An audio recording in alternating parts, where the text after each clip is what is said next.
Olá, meus bons. Então, vamos lá. Tô com a garganta já de tanto gravar, ela já tá horrível. Vamos lá para mais uma videoaula nossa de organelas, tá? Então, olha só. Agora a gente vai ver vacúolos, mitocôndria e plastos, tá? Dentro dos plastos, o nosso famoso cloroplasto. Então, galera, vamos lá. Vacúolos é o seguinte, a gente tem dois tipos de vacúolos, tá? Eles são organelas que servem para armazenar substâncias na célula, tá? Ou então são organelas que têm função de digestão celular. Como a gente viu na última aula lá, na parte de digestão lá dos lisossomos, a gente viu que o lisossomo ele vai se unir ao vacúolo lá da fagocitose ou da pinocitose e formar um vacúolo digestivo, que é esse aqui, ó, que é formado pela união do fagossomo com o pinossomo, aliás, desculpa aqui que tá errado, é com ribossomo, tá? Vamos ajeitar aqui. Finge que isso é um making off, tá? Ou do pinossomo com ribossomo, tanto faz. Então, formado pela união do fagossomo com o ribossomo. O outro tipo de vacúolo que nós temos é o vacúolo contrátil ou pulsátil, tanto faz, tá? Esse vacúolo, ele tem a função, olha aqui que legal, isso aqui é um protozoário, um ciliado. Isso aqui a gente consegue fazer, por exemplo, tirando, geralmente quando a gente dá aula de laboratório, a gente tem um aquário, um laboratório com algas e tal, e a gente consegue retirar alguns desses protozoários desse aquário. Na faculdade, quando eu estudei, não tinha isso. O professor mandou a gente pegar água de poço, de água de chuva, água que dava em poça, dentro do fundão, lá da FRJ. E aí a gente conseguiu ver esses protozoários para poder estudar o vacúolo, o movimento dele, na aula de protistas que a gente tinha. E aqui, como a gente pode ver, eles são encarregados de eliminar o excesso de água dessas células, regularizando a pressão osmótica. Isso acontece muito em protozoários de água doce, tá? A gente já viu que essas células vão acabar, às vezes, absorvendo muita água, porque elas estão hipertônicas, então elas vão absorver água e vão eliminar. Se a gente voltar o videozinho aqui, olha só, aqui tem o vacúolo, ele vai aumentando, aqui, esse aqui já murchou, tá vendo? Ele vai aumentando de tamanho, aqui a gente tem outro. E quando ele está cheião de água, ele elimina a água. E olha que legal a gotinha de água saindo da célula.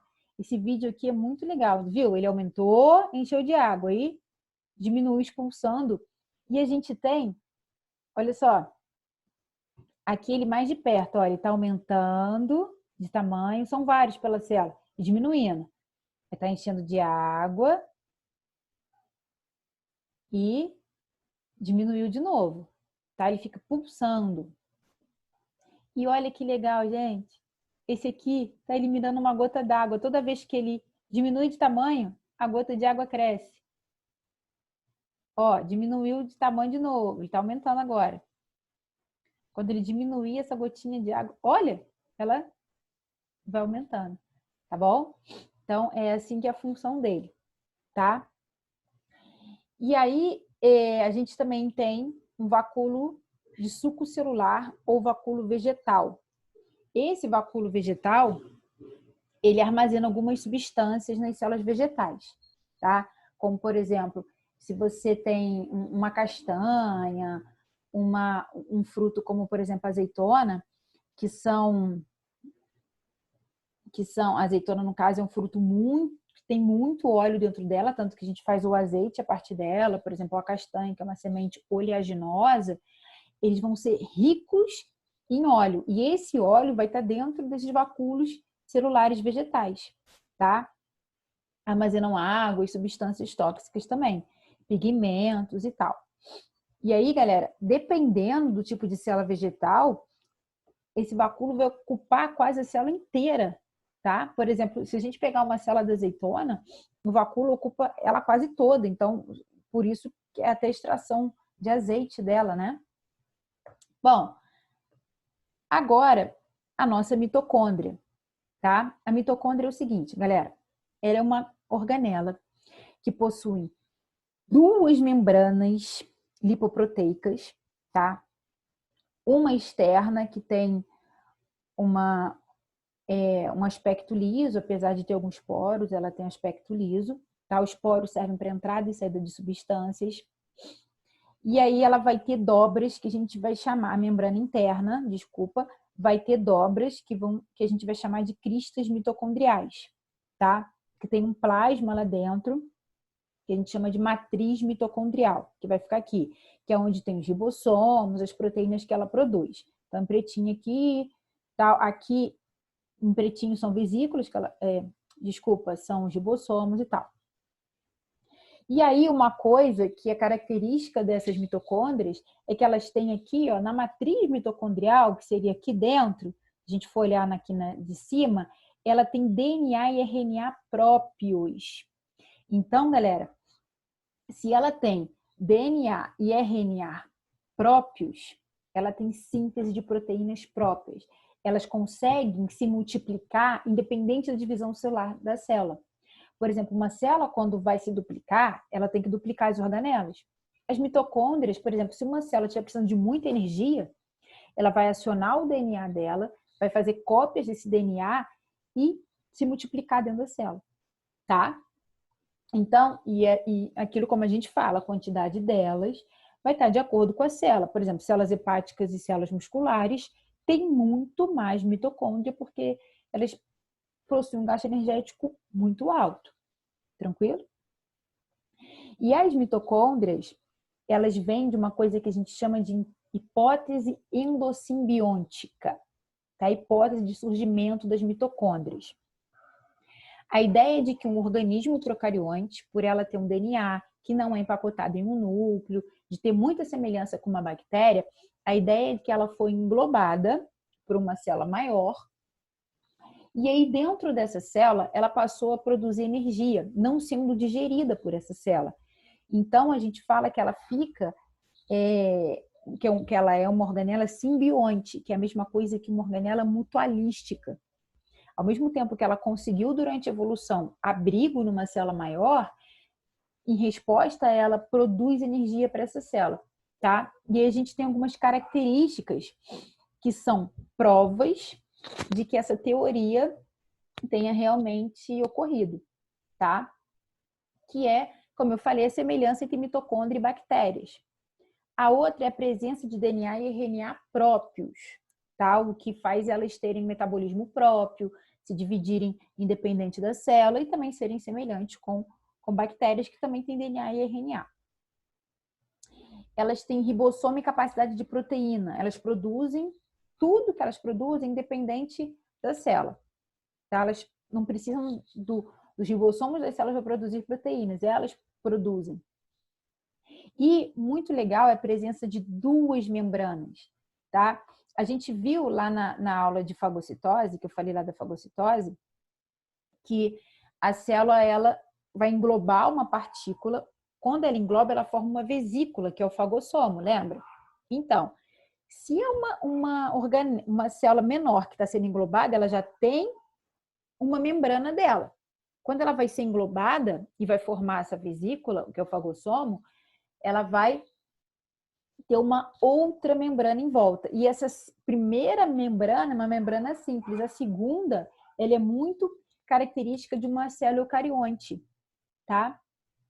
E aí, daí a característica dela de ter presença de duas membranas e de ser mais uma prova da teoria endossimbiótica. Aqui é um esqueminha de uma célula englobando uma bactéria aeróbica, no caso, porque a função da mitocôndria é fazer respiração aeróbica, que a gente vai ver, e se tornando uma mitocôndria para essa célula, produzindo ATP e energia. Aqui em cima na 2 é a mesma teoria para os cloroplastos, tá? Que nós vamos ver. Mas era uma bactéria fotossintetizante que foi englobada e passou a fazer fotossíntese para essa célula. Lembrando uma coisa, células animais têm mitocôndria, células vegetais têm cloroplasto e mitocôndria, porque fazem fotossíntese e respiração celular também, tá? Galera, função das mitocôndrias. Respiração aeróbica, produção de muito ATP na presença de oxigênio, ok? Aí essas moléculas são oxidadas, no caso a glicose oxidada, formando gás carbônico, água, energia para a gente, que é o ATP, ok? E uma outra coisa delas é que elas têm origem, tá? Materna. A mitocôndria que você do sexo masculino ou feminino, biologicamente falando, tá? Ela é de origem materna. Todo mundo, toda mitocôndria, por exemplo, a minha mitocôndria, eu sei que eu nasci lá da fusão do ovócito da minha mãe com o espermatozoide do meu pai, né? Todo mundo sabe que a gente veio dali, ninguém veio da cegonha, por mais que seja estranho pensar nisso, a gente exclui essa parte, né? Mas a gente veio ali da união de um ovócito com espermatozoide. E aí, galera, o que aconteceu? Quando o espermatozoide penetra no ovócito, como a gente pode ver aqui embaixo, ele só penetra com a cabeça dele. As mitocôndrias que produzem energia para essa célula bater esse flagelo até chegar ao ovócito, ficam aqui embaixo na cauda dele, nessa peça intermediária. Que essa peça intermediária, quando o espermatozoide entra, ela fica para fora. Quer ver? Imagina aqui, que não tem nada para representar aqui, mas que o meu braço seja o flagelo. Quando ele entrar nesse ovócito, essa parte aqui vai ficar para fora. E aí, esse óvulo, esse embrião que vai surgir, só vai ter mitocôndrias que estavam no ovócito, que foram produzidos pela sua mãe, tá? Então, a herança mitocondrial, ela é de origem materna. Uma coisa bem legal aqui que já caiu em prova, que eu separei para a gente ver, é como funciona essa herança mitocondrial. A gente tem algumas doenças, tá? Que estão relacionadas com os genes mitocondriais, com DNA mitocondrial. Então, é o seguinte, se o seu pai não, vamos supor que seu pai não é afetado por essa doença, essa patologia genética de origem de genes mitocondriais, mas a sua mãe sim.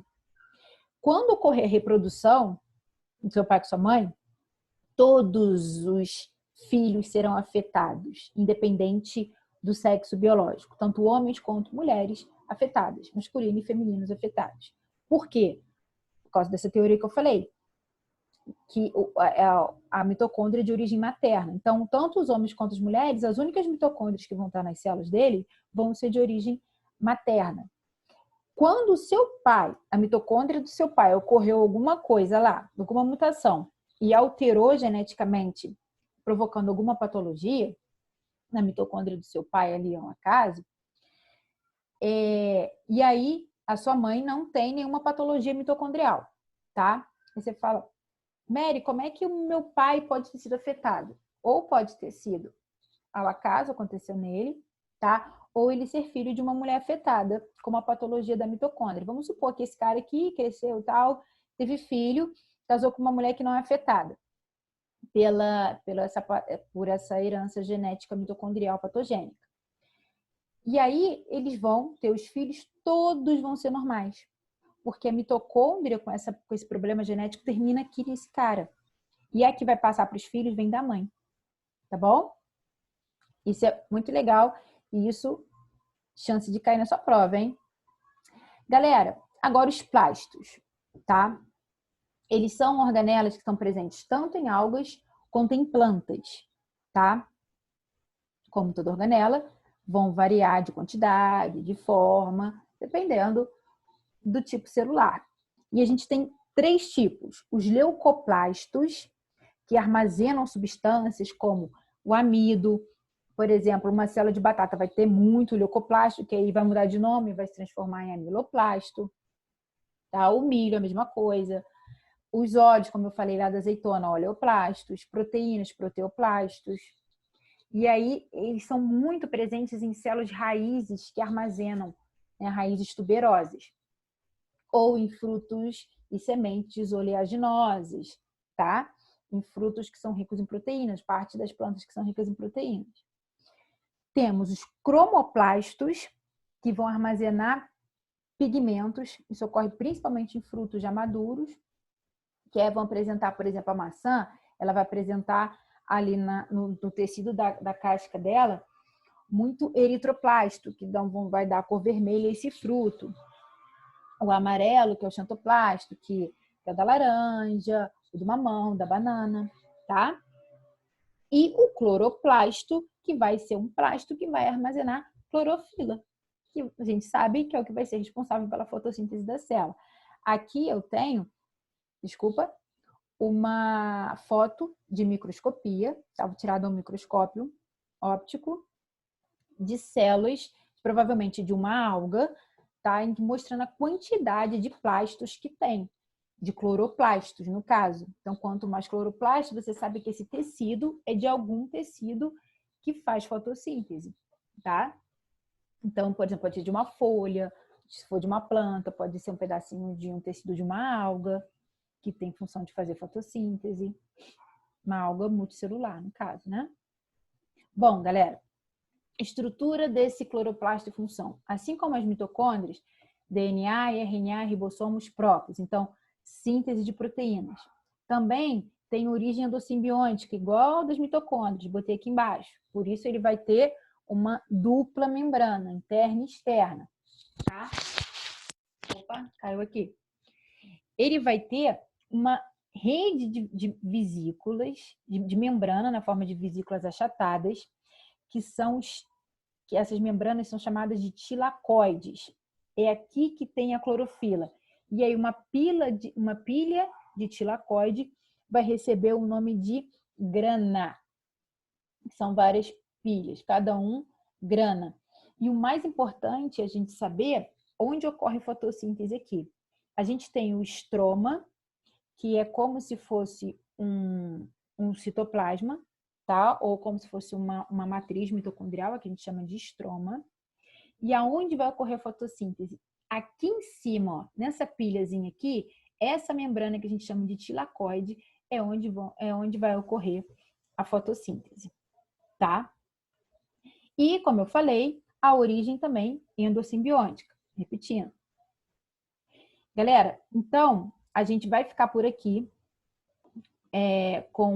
Falamos nessa aula de plastos, mitocôndrias e cloroplastos, da estrutura deles, aonde eles têm maior quantidade e tal, tá bom? Então, agora a gente tem mais uma aulinha para finalizar organelas, tá? Beijo!